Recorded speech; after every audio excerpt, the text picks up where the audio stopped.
Imagine, for a moment, a silence that lasted for centuries, a world waiting, suspended in a cosmic breath.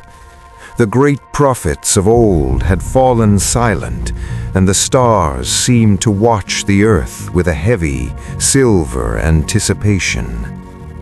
But silence is often the soil in which the greatest storms are born. Then the veil was torn, not by the roar of a conquering king's army, nor by the terrifying crack of thunder, but by the fragile, piercing cry of a newborn child. High above, the heavens were in a holy riot, an explosion of joy so immense that the universe itself could not contain it. The stars did not just shine, they vibrated. The celestial choirs didn't just sing, they shook the very foundations of the night. Why? Because the Creator was stepping into His creation. The architect of the galaxies was becoming a tenant of the dust. The infinite was being poured into the finite. The Savior of the world of men was born. This was no accident of history. This was not a random spark in the dark. This was a plan woven into the very fabric of existence before the first sunrise was ever commanded to break. Think back, 700 years before that first night in Bethlehem. The prophet Isaiah sat in the shadows of a crumbling kingdom. He looked past the wars and the ruins, and he saw a light. He spoke of a child born unto us, a son given. He called him Emmanuel, which means God with us. Not God above us, not God against us, but God with us. The precision of the ancient scrolls is staggering.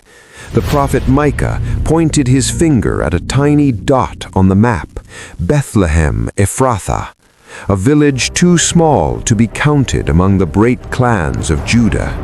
And yet, from its humble, dusty streets would emerge the one whose origins are from of old, from the days of eternity. Every word spoken by the ancients was a thread. Thousands of years of history, hundreds of specific promises, from the royal lineage of David to the sudden flight into the shadows of Egypt, all converging into a single heartbeat point in time. It was a divine appointment kept with perfect, terrifying accuracy. The king was coming, but he wasn't coming in a carriage. He was coming in a manger. And when he finally walked among us, when the Word became flesh and blood and bone, the world witnessed a collision of two worlds. He did not come with a scepter of iron to crush the weak. He came with hands that knew the rough texture of carpenter's wood and the soft, trembling skin of the leper. As Isaiah chapter 35 foretold, under his feet the desert began to bloom.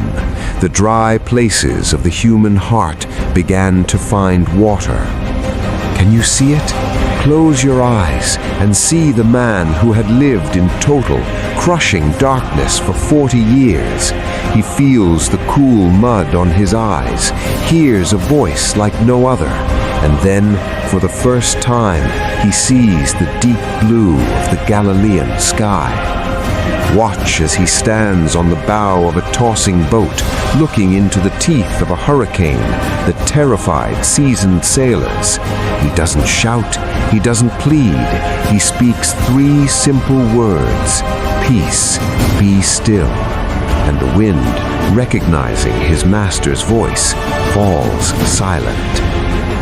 But his greatest miracles weren't the ones that defied physics. They were the ones that defied human nature. He turned water into wine to save a wedding's joy. He turned tears into laughter at the gates of a tomb. He sat with the outcasts and ate with the forgotten. This was the perfect Kenosis, the infinite God emptying himself of his blinding glory, pouring his divinity into the humble vessel of a servant. He lowered himself so far that he could touch the deepest wounds of the broken-hearted without crushing them.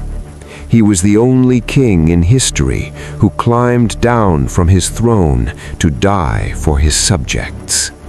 But this story, this magnificent, sweeping epos, it did not end on a lonely hill in Judea.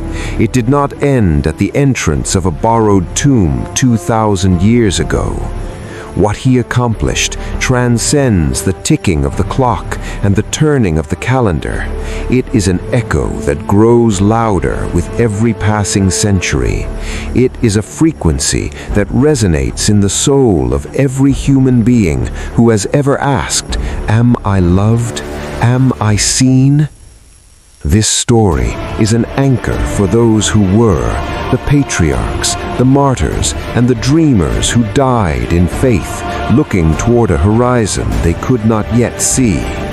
It is a burning, guiding light for us, right here, right now, searching for a North Star in the middle of a chaotic, digital age. In a world that feels increasingly hollow, his life offers a fullness that cannot be drained, and it shall be forevermore the unshakable promise for those who are yet to be born. The epic of Jesus is not a dusty legend to be kept on a high shelf. It is not a myth for the weak or a fable for the simple. It is the very heartbeat of human history. It is the story of a God who refused to stay distant. It is the story of a love that went to the edge of the universe and into the depths of the grave just to find you. The heart of the Savior is beating still. Welcome to Kenosis.